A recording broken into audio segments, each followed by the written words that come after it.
네, 안녕하세요. 박세현입니다. 자, 이제 오늘 이 대장동, 곽상도 막 굉장히 이슈화되고 있는 이 지금 뉴스 중에서 하도 계속적으로 자주 나오니까 한번 같이 보면서 좀 얘기 좀 해보려고요. 자, 오늘 보니까 뉴 있죠. YTN에서 냈어요. 좀 YTN에서 지금 나온 곽상도 50억 원 최순실? 무슨 최순실일까요? 한번 같이 볼까요? 자, 대장동 개발 의혹의 핵심 인물인 화천대유 대주주 김만배 전 기자의 구속 여부가 내일 결정됩니다. 일각에서는 대장동 의혹에 최순실 씨의 그림자가 보인다, 이런 주장도 나오고 있습니다. 오늘 김윤호 변호사를 제가 계속 하남 미사 이야기할 때 이 최순실 때문에 그게 가능해졌어요 라고 얘기했습니다. 뭐예요? 하남 미사지구는요, 다른 거 저는 뭐 군사보호구역도 좋고 그린벨트 좋고 다 푸는 거 그렇다고 봐요. 근데 상수도보호구역까지도 풀었어요 라고 얘기를 했는데, 이젠 화천대유에 있는 대장동, 도대체 대장동이 어디냐고요? 사람들 잘 모르실지 모르는데 옛날에 고기리 그러면 많이 아세요. 낙생저수지 그러시면 알아요. 그쪽이에요. 자, 이거 한번 볼까요? 계속 위원을 모셨습니다. 어서 오십시오. 네. 요즘 우리 사회에서 대장동 의혹을 가장 잘 정리해주는 일타강사로 소문나 계신 거 알고 계시죠? 오시기 힘들었습니다. 예, 감사합니다. 예. 그래서 뭐 그동안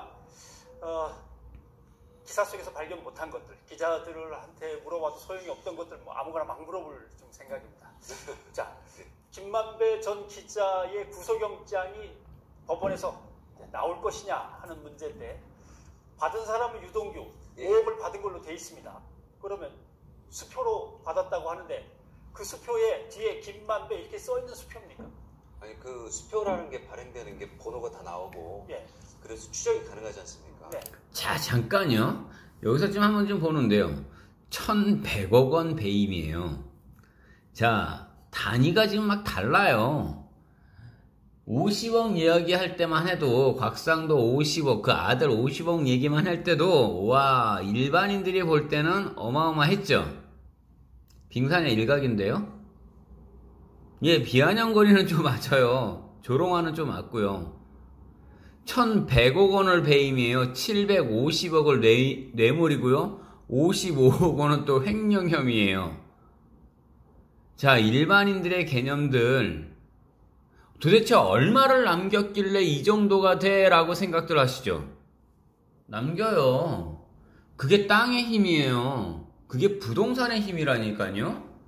자, 근데 그 문제의 수표가 남욱 변호사의 사무실에서 나왔기 때문에 과연 이게 유동규한테 전달된 게 아니었구나라는 소명이. 부동산은요, 이게 그냥 다 드러나요. 뭐 어떻게 뭐 서류 조작이고 뭐 이게 그렇게 될 수가 잘 없어요. 보면 하루 만에 뇌물 공유하고 배임에서 혐의 적용. 이게 단위 자체가 어마어마해서 제가 이걸 지금 다 볼 생각이 있던 건 아니에요. 자, 뭐뭐를 계속 같이 연결해서 보여드릴 거냐면요, 그 지역들 맨날 화천대유 대장동 그러니까 사람들이 뭐 또 지방에 계신 분들 그냥 그런가 보다 라고 해서 말씀하시길래 그 지역 일대를 잠깐 한번 볼 거예요. 그러면서 우리 검단 쪽하고 제가 비교를 하면서 오늘은 그 이쪽 일대를 가지고 계속적으로 설명 좀 해드릴 겁니다. 자, 여기에 얘기를 조금만 좀 더 보고요. 이 됐는데도 지금 영장에 들어간 건 좀 의아스럽고. 그러면 네. 유동규가 남욱이 유동규한테 이제 주고 싶은 걸 남욱이 김만배한테 주고 김만배가 유동규한테 전해졌다, 이렇게 돼야 되는 거 아닙니까? 복잡하네요. 예, 지금 김만배가 유동규한테 줬다고 돼 있는데 그 돈은 사실 김만배가 소명하기는 남욱한테 뭐 운영비로 쓰라고 줬다라는 것이었고, 실제로 남욱 사무실. 자, 부동산 이 땅 투자, 토지 투자에 일단은 전문가로서만 바라보는 그 견해는 간단해요. 이게 누가 주고 성남에 어떻게 되고 뭐 이런 식의 개념이 저는 지금 따르게 얘기하지 않아요.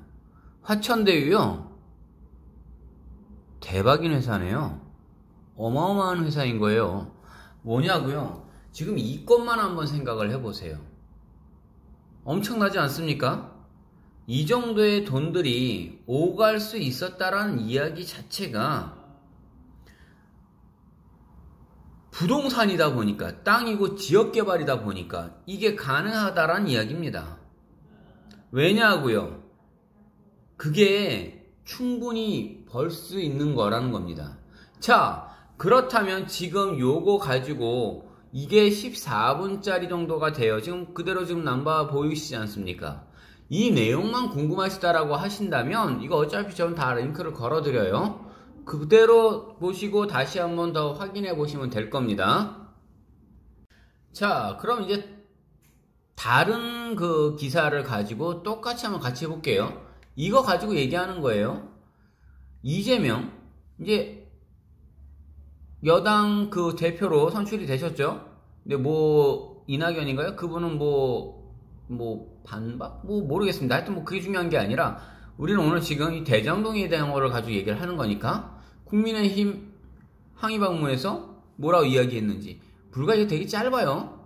이야기를 한 걸 가지고 이재명 이분도 반박을 합니다. 볼까요? 사업하시면 왜 관계가 있어요? 예, 알고 있었으니까 그러면 인터뷰에 잠깐만. 자, 내가 하나만. 대장동 관련 사업은 성남시 자료이기 때문에 경기도에 일체 자료가 있을 수가 없습니다. 지금 저희가 자료를 안 낸 거는 예를 들면 뭐 도지사의 휴가 일정을 내라 뭐 그런 어처구니 없는 지방 사무에 대해서 아무런 그 감사 권한이 없습니다. 법을 만드는 분들이 법을 지켜야지 그 법을 어기면 안 되고요. 이거는 마치 그 분가한 그 자식 집에 가가지고 시아버지가 며느리 부엌 살림 뒤지는 것 같은 겁니다. 자, 잠깐요. 아주 재밌는 얘기인데요. 글쎄요. 지금 사건에 대해서 이야기는 대장동이에요. 그 고길이에요, 고길이. 그쪽 위쪽이, 낙성대수 위쪽이라고 계속 말씀드렸잖아요. 그거를 지도로 한번 보면서까지 얘기를 하는 거예요. 자, 제가 말씀드리고 싶은 이야기는 간단해요. 그 일대에 내 땅이 있었으면 어떻게 할 뻔했어요? 지금 이걸 보고 계시는 사장님, 사모님들께서 미리 그쪽 일대에 내 땅이 있었다면 어떻게 하셨겠냐는 생각을 가져보시라는 거예요. 사건은 이 사람들이 했고 뭘 하고 했던 것들은 다 좋아요. 저는 정치하는 사람들 있을 때 뭐 빨간 당, 파란 당, 노란 당, 뭔 당, 뭐 종류는 다양해서 저는 이름도 그냥 잘 모릅니다. 안 봅니다. 라고 막 이런 식으로 얘기를 합니다. 그러나 그 지역을 한번 살펴볼게요. 자, 제가 말씀드린 대로 그대로예요. 그냥 우리 다음에서 보통 대장동을 치게 되면 부천에 있는 대장동도 물론 나오지만 그쪽이 아니에요. 이재명 지사가 원래 성남시장이었으니까 그쪽을 보시게 되면 성남, 제가 계속 말씀드렸던 고길이, 낙생저수지 그쪽이 계속 나온다라고 말씀드렸죠. 뭐냐면요, 이걸 그냥 지도로 한번 살펴보세요. 여기가 분당이잖아요. 분당 정자역 나오죠, 미금역 나오죠. 이쪽에 다 있어요. 금곡, IC 쪽에서 보여주고요. 그러면 여기에요, 바로 여기가 고길이 계곡. 이 고길이 계곡 주변 일대들 다들 마찬가지로 고길이 했더니 고기동으로 바뀌었다 그랬죠. 전부 다 이게 그 전원주택지를 상당히 비싸게들 많이 들어가 있는 것들. 자, 그런데 요 세탁권들이었던 거였어요. 자, 그냥 세탁권을 한번 잡아볼까요? 자, 이런 정도, 여기 이 중에서 다 들어갔느냐? 아니죠. 그냥 요 일대에서. 생각해보세요. 얼마 전인가 그 청계산 자락을 팔았다라고 얘기했던 거, 많은 사람들 막 저는 있는 그대로 다 보고 얘기하면 막 뭡니까? 그 기획부동산들 가지고 막 얘기했던 것들이에요.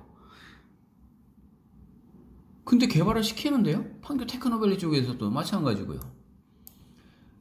이 일대를 잠깐 보세요. 위쪽에 남서울 CC도 있고 이렇게 쭉 다 있지 않습니까? 서분당 IC 쪽에서 빠져나올 때 이 일대들을 어마어마하게 지금 개발을 시키신 거예요. 50억 그러니까 사람들이 와 어마어마하게 얘기한 것 같지만 아까 얘기한 금액대를 생각해 보세요. 장난이 아닌 거예요 이게.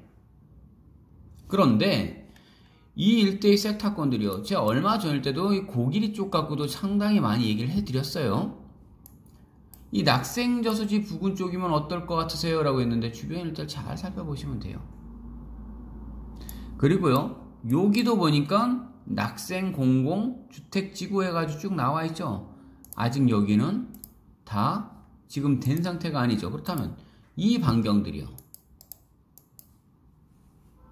예정지잖아요. 쭉 이렇게 섹타권들이 잡혀 있을 때요, 안에 있으면 좋아요, 밖에 있으면 좋아요, 이런 식의 얘기들도 많이들 물으세요. 중간에 생뚱맞게 이런 식의 있는 산들, 여기에 무덤들도 중간중간에 많이들 보이네요 라고 얘기했으니까, 아, 분묘기지권 때문에 또 안 돼요. 과연 그렇게들 바라보십니까? 아니에요. 자, 여기에 갑자기 뭐 풍경채 들어가고 뭐 이렇게 쭉 있지 않습니까? 자, 이 일대들 예전에는요, 지적도를 딱 보게 되면 이미 지금 다 바뀌어 있다는 거 아닙니까?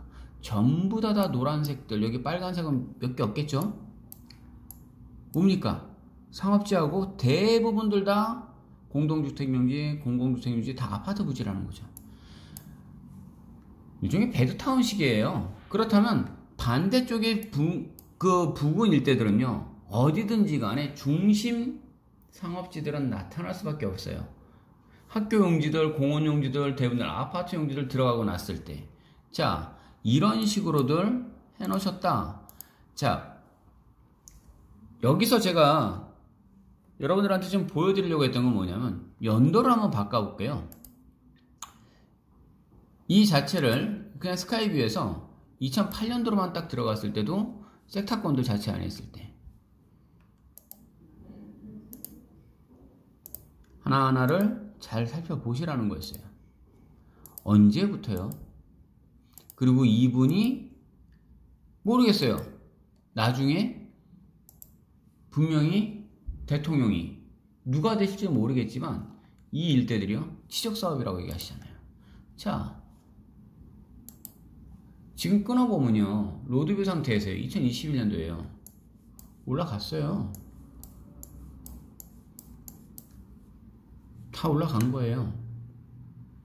이쪽 지역에 살던 사람들은요, 아실 거예요. 산자락이잖아요, 이거 다. 전이고 답이고 임야였던 것들 개발을 시키는 겁니다. 거기에 수익이 나는 거예요. 선점하시라는 겁니다. 그리고 실제로 개발하는 것들, 택지를 분양하거나 이런 것들을 하시는 것들 때는 단가가 많이 올라가 있겠죠. 그걸 원하시는 분들이면 그런 업체들을 소개를 해드리겠습니다.